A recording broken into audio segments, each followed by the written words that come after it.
오늘 설교의 첫 번째 문단은 1절과 2절입니다. 엘리야를 죽이겠다는 협박으로 시작합니다. 아합은 엘리야가 바알의 선지자와 아세라 선지자를 처형한 것과 하나님께서 불로서 응답하신 이 놀라운 기적을 보고도 집에 가서 이세벨에게는 그 이야기를 친근히 전했다는 단어를 사용함으로써 아합이 여전히 강박함을 기록하고 있습니다. 엘리야 입장에서도 제가 젊었을 때 목사님들이 그 기도를 이렇게 하라 하시면서 예화로 자주 드셨던 인물이 바로 이 엘리야의 무릎 사이에 머리를 넣는 그 정말 힘쓰고 애쓰는 기도. 이 예화를 많이 드셨었거든요. 근데 엘리야가 그렇게 기도하는 이유는 아합 때문만은 아니지만 하나님 앞에서 그렇게 기도를 해요. 그리고 구름이 피고 비가 온다는 확신이 든 뒤에는 성령에 충만해서 아합에게 달려갑니다.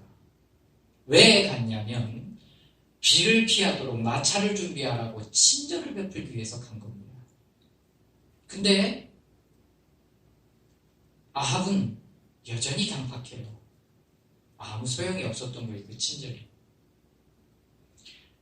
이세벨이 엘리야를 공개적으로 죽이겠다고 협박한 이유는 협박뿐만이 아니라 엘리야가 자신의 선지자와 자기의 종교를 위태하게 만들었기 때문에 이세벨도 마찬가지로 엘리야를 공개적으로 죽이겠다는 선포를 해야 될 필요성 때문입니다.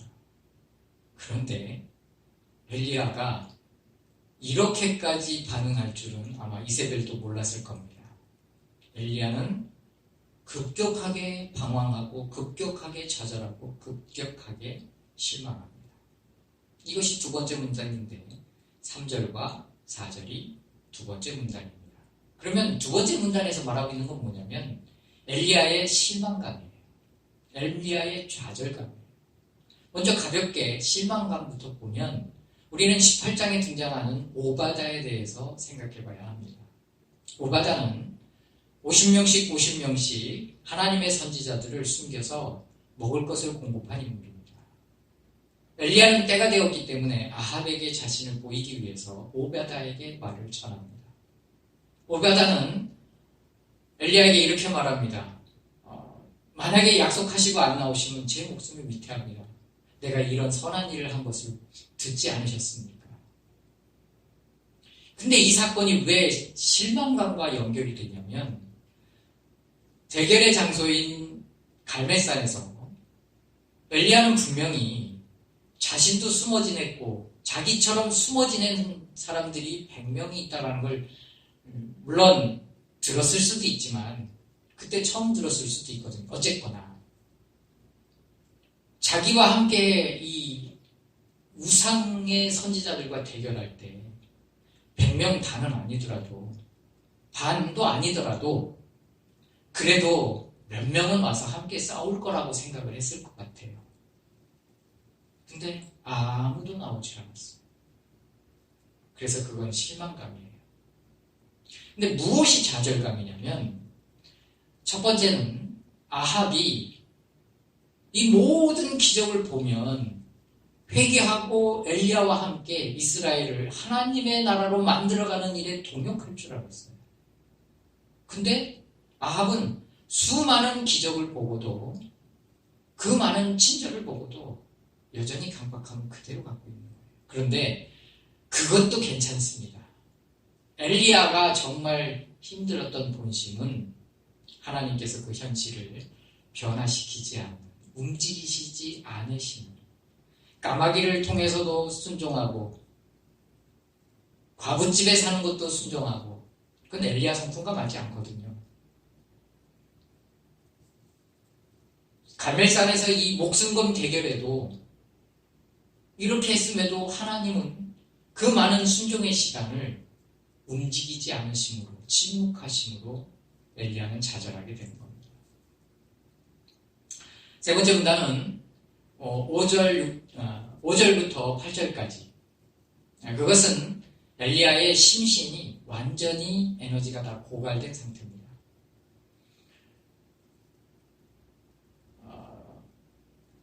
육체적인 힘, 정신적인 힘, 영적인 힘. 근데 성령이 충만해서 그걸 못 느꼈을 뿐이지 어느 순간 불안과 좌절과 고통과 실망과 좌절감이 그를 쓰러뜨린 겁니다. 이것이 마지막 문단입니다. 그러면 이러한 사건이 오늘날에는 없는가? 오늘날 우리의 현실에는 없는가? 그렇지 않습니다. 엘리야처럼 순종하는 사람들에게도 고난과 환난과 좌절이라는 이 시험을 우리에게 허락하십니다. 첫 번째, 순이씨라는 권사님의 예를 하나 들어드리겠습니다. 순이씨는 국가로부터 시상도 받은 인물이고 교회에서도 칭찬이 자자하고 꼭 젊어서 권사가 되는 것이 신앙의 어떤 기준이 될 수는 없지만 젊어서 신앙이 되는 참 귀한 분입니다. 그런데 22살에 외아들인 아들이 교통사고로 죽습니다. 부부가 함께 견디며 나가는 줄 알았더니 1년쯤 지나서 남편이 젊은 여자와 함께 와서 이혼해달라고 왔어요. 하나님을 섬기는 사람들에게도 고난과 시험은 이렇게 다양한 모습으로 부도로, 실망으로, 좌절로, 배신으로 우리에게 다가옵니다. 두 번째, 이런 시험뿐만이 아니라 두 번째로는 이 엘리야와 같지 않은 사람들, 엘리야처럼 하나님을 섬길 수 없는 사람들은 좌절하거나 실망해서는 안 됩니다. 만약에 하나님이 제게 똑같은 사명을 말씀하셨다면 저는 먼저 힘을 얻고 용기를 얻기 위해서 기도원에 가서 금식을 했을 것 같아요. 근데 마음이 약해서, 의지가 약해서 금식도 며칠 못합니다. 그러다 먹다가 고민하다가 생각하다가 고민하다가 먹다가 더하기 빼기를 계속 해보다가 목사는 하나님을 이길 수 없거든요. 하나님의 명령에 불순종할 수 없거든요. 그 두려움의 대상인 아합을 만나러 순종하면 갈 겁니다. 그런데 그냥 이 엘리야는 굉장히 죽음도 두려워하지 않고 순종을 어려워하는 스타일이 아니에요. 근데 저는 야곱 같은 스타일이라 여러 가지 이제 계획을 짜고 생각합니다. 장소도 물색하고 거리도 생각합니다. 그래서 좀 너무 가까이 하면 위험하니까 좀 멀찍이서 어느 정도 적당한 거리에서, 그리고 한쪽 옆에는 화살이 날아올지도 모르니까 방패도 하나 큼지막한 거 이렇게 옆에 놓고, 그리고 안 보이는 데는 잘 달리는 말도 준비할 것 같아요, 저는. 그리고 이제 왕이 나타나면 이제 말을 할 겁니다. 왕이시여, 앞으로 비도 올 것이고 하나님이 뭐 이런 기적도 베푸시고 저렇게 하시고 이렇게 할 거니까 왕이시여 나와 함께 이스라엘을 하나님의 나라로 만들지 않으시겠습니까? 왕이 대답을 합니다. 뭐라고? 거리를 잘못 측정했습니다. 어떡하지? 방패도 들고 말고삐도 잡고. 이게 저 같은 스타일이에요. 근데 하나님은 이 엘리야와 같이 순종도 무서워하지 않고 죽음도 무서워하지 않고 순종도 그렇게 어려워하지 않는 인물을 쓰시지만 또 이렇게 야곱처럼 거짓말도 잘하고 기회가 생기면 놓치지 않고 이런 사람도 하나님이 긍휼히 여기셔서 사용하신다는 겁니다. 세 번째는 왜 엘리야가 쓰러졌냐면 현대에도 마찬가지예요.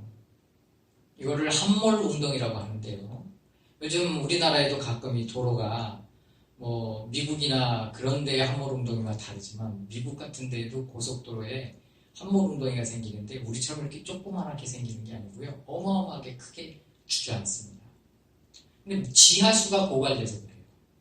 그런데 사람도 마찬가지예요. 하나님을 잘 섬겨요. 신실하고 성실하고 정말 성령에 충만한데 그 에너지가 빠져나가는 걸 모르는 거예요.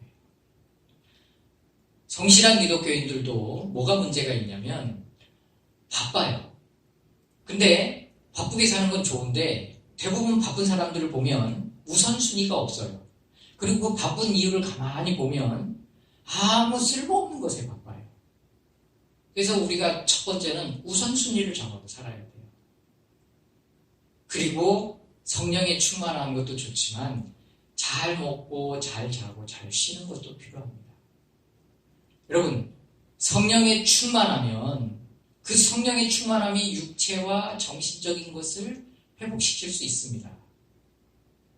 근데 그것이 자칫 잘못하면 하나님을 시험하는 행동이 될 수 있어요. 돌이 떡덩이가 되게 해주세요. 우리의 육체가 우리의 정서와 우리의 영에 영향력을 주기 때문에 그래요. 특히 아이들은 잘 먹고 잘 자고 배변 활동 잘하는 것이 그것이 사명이에요. 어른들도 마찬가지입니다. 주님을 섬기되 넉다운 되게끔 섬겨서는 안 돼요. 자신 잘 엘리야처럼 그렇게 완전히 하지 않도록 해야 됩니다. 마지막은 네 번째는 현실에도 일어나는 문제는 뭐냐면 사람들에게 실망하는 거예요. 똑같아요. 주님을 잘 섬기고 성도들에게 다른 성도들에게 친절을 베풀고 특별히 또 목사님에게 친절을 베푸는데 그 성도들 간의 그 상처를 입으면 그래도 교회를 떠나더라도 다시 회복할 확률이 높지만 종종 목사나 사모님에게 상처를 받는 경우가 생기거든요. 그러면 그 회복이 정말 어려워요.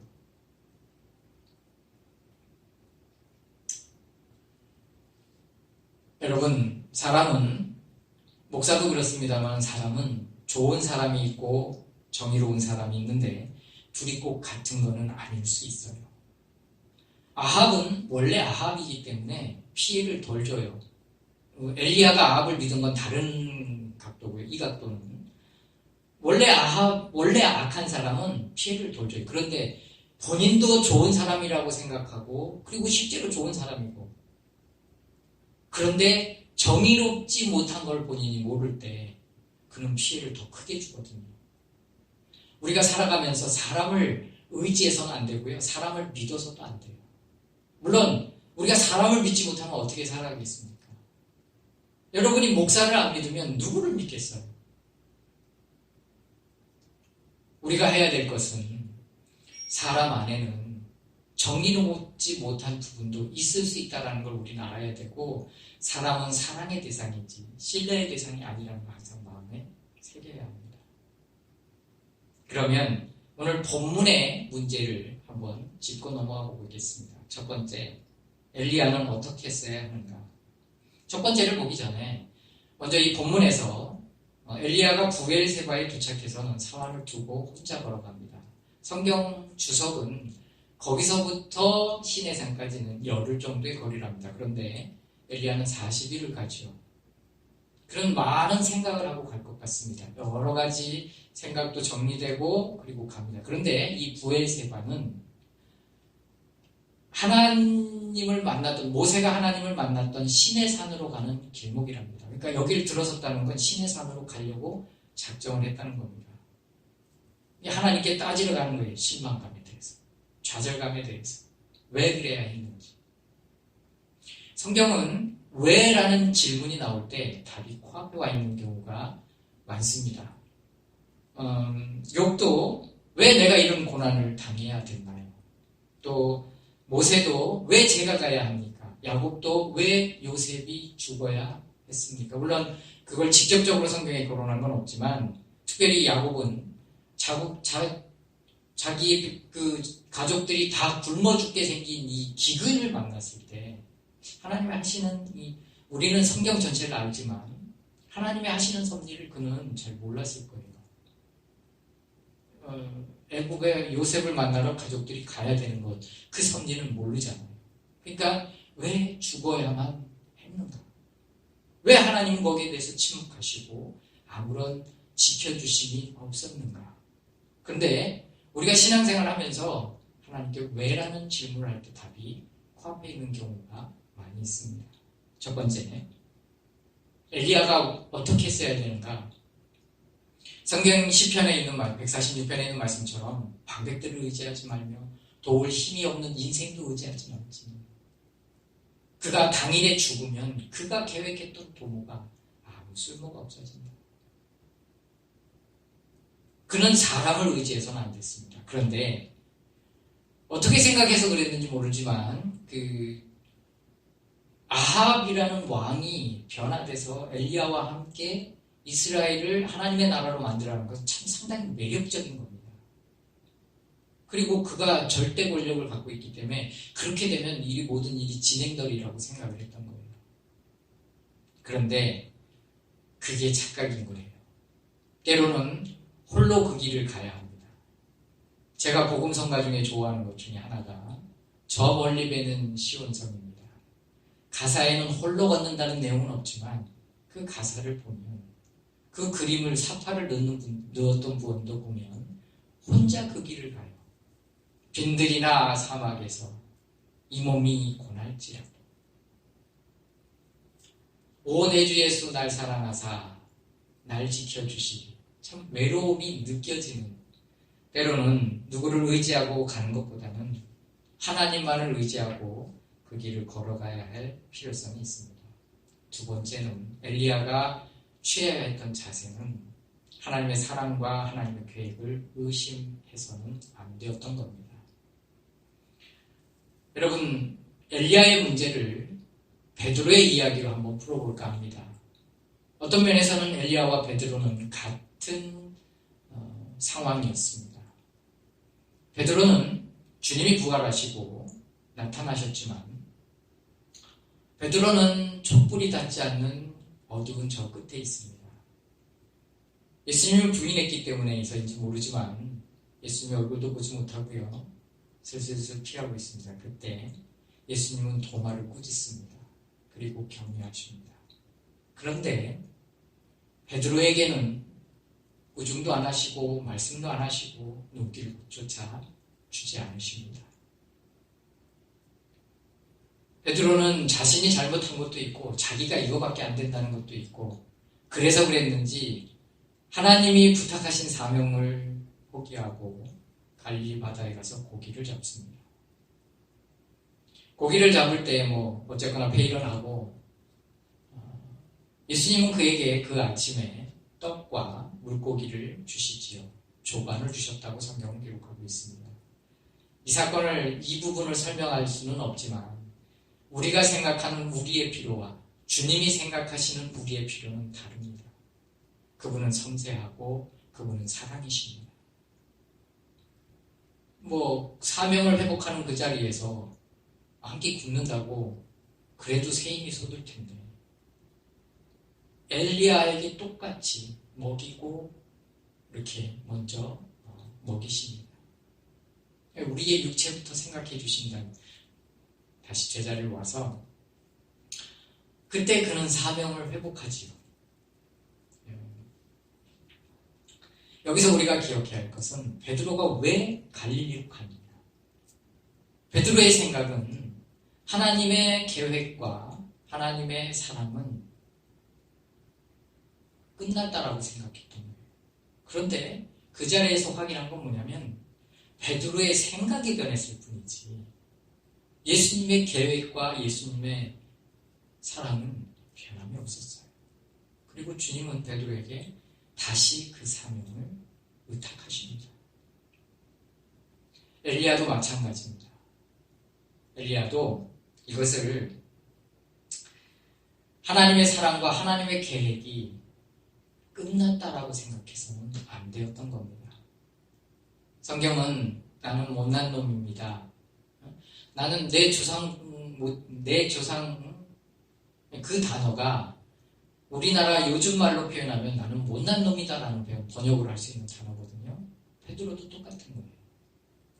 엘리야가 두 번째로 해결해야 됐던 것은 하나님의 계획과 하나님의 사랑은 변함이 없다라는 걸 알아야 했다는 겁니다.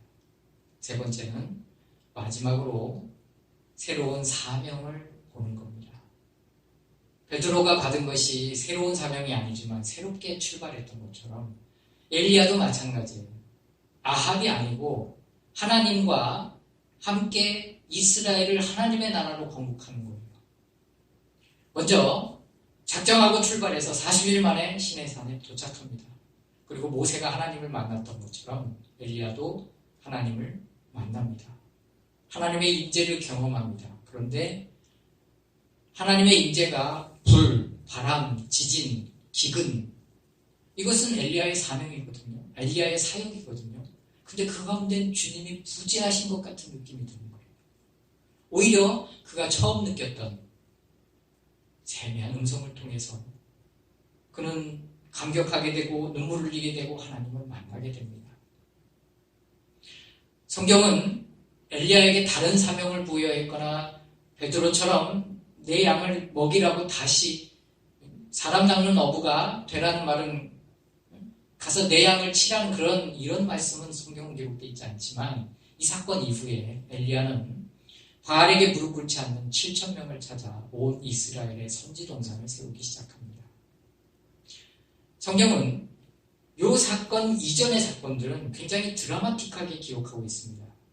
그런데 이 사건 이후에 그가 승천, 불병거를 타고 승천하기까지의 사건은 그렇게 많은 내용이 없어요. 그래서 우리는 추측을 해야 돼요. 근데 실제로 이 사건 이후에 그의 사명이 진짜 사명이에요. 그가 정말 위대한 일을 해낸 것은 바로 이 사건 이후의 사명. 우리가 하나님을 섬기다 보면 실망할 수 있고 쓰러질 수 있고 좌절할 수 있어요. 그때 우리가 뭘 해야 되느냐? 하나님의 사랑과 계획은 변함이 없고 그리고 하나님께 나와서 그 실망감을 나타내고 하나님이 뭘 하시는지를 귀 기울이는 겁니다. 다시 현실의 문제로 돌아가 봅시다. 이 여인은 결국 자살을 택합니다. 순희 씨라는 권사님은 결국 자살을 택하는데 불행인지 다행인지 언니가 이상해서 왔다가 그 상태를 발견하고 응급실에 가서 살려냅니다. 목사님은 찾아와서 많은 말을 할 수 없는 걸 보고 한 가지만 부탁하고 가십니다. 퇴원하시면 딱 한 가지만 나랑 약속합시다. 아침에 일어나서 다른 거 말고 하나님이 나를 사랑하신다고 그 말만 일주일만 말해보십시오. 그것만 말하라. 근데 이 여인이 첫날 아침에 하나님이 나를 사랑하십니다. 이 말을 꺼내기 전부터 하나님의 사랑을 벌써 막 펑펑 우는 거예요. 옆방에 있던 언니도 참 기도하면 그 우는 소리를 듣고 하나님께 막 삿대질하고 원망하는 그 여동생의 얘기를 들으면서 하나님께 같이 기도하는 거죠. 그 시간에. 그리고는 한 1년 있다가 남편이 그 젊은 여자한테서 이혼당하고 애 안고 들어왔어요. 그리고 이 여인의 삶이 크게 바뀌었냐, 뭐 하나님이 놀랍게 축복했느냐, 그런 거 없어요. 그런데 그 아이를 자식 삼아 그렇게 하나님이 주신 작은 사명들을 감당하며 살아가기 시작합니다. 하나님께 원망이나 불평을 해서는 안 됩니다. 혀를 깨물고 죽을지언정. 그러나 차라리 사람에게 말하는 것보다 하나님께 나와서 하나님께 토로하는 게 더 나을 때가 있습니다. 제가 좋아하는 영화 중에 또 하나가 포레스트 검프라는 영화가 있는데 포레스트 검프 이 주인공이 아주 똑똑한 사람이 아니에요. 약간 2% 부족한. 그런데 이 포레스트 검프가 전쟁에 나갔다가 사람들을 타서 살려내고 와요. 자기 절친을 구하려고 했다가 다른 사람 먼저 발견하고 계속 구해요. 그 중에 하나가 소대장이 있었어요. 근데 소대장은 거기서 명예롭게 죽기를 바랬거든요. 근데 포레스가 구해내요. 그리고는 미국에 돌아와서는 평생을 알코올 중독자로 허송세월을 보내면서 그렇게 보내요. 그러다가 이 2% 부족한 순수한 청년이 같이 새우잡이배를 하자고 하니까 같이 가서 새우잡이를 같이 시작합니다. 근데 새우가 안 잡혀요. 너무 새우잡이 배가 많아서. 일도 안 되지, 새우도 안 잡히지. 그런데 어느 날 폭풍이 몰아칩니다. 그 폭풍이 너무 강력한 폭풍이 예고가 돼 있어서 다른 배들은 다 항구에 피했는데 너무 폭풍이 강해서 항구에 피했던 모든 배가 다 부서졌어요. 그런데 그때 그 포레스와 그 소대장은 뭐 했냐면 바다 한가운데 남아서 두 다리가 잘린 이 소대장이 돛대 위에 올라가서 하나님께 삿대질을 합니다. 날 죽여보라고. 하나님이 이해가 안 되는 거예요. 그런데 기적이 일어납니다. 아까 얘기했듯이 다른 배는 다 부서졌는데 이 배만 살아남은 거예요. 그 넓은 바다에 그 많은 새우가 이제 두 사람을 찾습니다. 영화는 이 잔잔한 바다에 햇빛이 구름 사이로 햇빛이 내려오는 것을 이 70mm 대형 스크린에서 보여줍니다. 그런데 그때 이 소대장이 처음으로 포레스한테 이렇게 말합니다. 날 살려줘서 고맙다. 그리고는 바다로 뛰어내려서 이 등배형 이렇게 등으로 수영을 여유롭게 하여. 그리고 그 모습을 보면서 포레스가 나레이터를 합니다. 소대장님은 하나님과 이제 화해하셨나 보다. 그러면서 영화는 그 구름 사이에서 햇빛이 이렇게 내리치면서 그 모든 것을 따뜻하게 품어주십니다.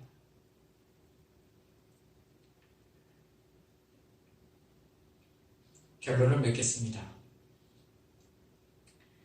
성도 여러분, 사명을 감당하다가 여러분이 베푼 친절과 여러분이 헌신한 그 헌신에도 성도들에게뿐만 아니라 목사에게도 좌절하고 실망할 수 있습니다. 사람을 의지하지 말고 하나님을 의지하시기 바랍니다. 두 번째로 죄와 어려움 때문에 하나님의 사랑과 계획을 의시하지 마시고 하나님 앞에 나가시고, 세 번째로 우선순위를 정하시고 잘 먹고 잘 쉬시는 것을 권면해 드립니다. 마지막으로 저와 여러분은 우리의 신방을 가지고 주님께로 나가야 합니다.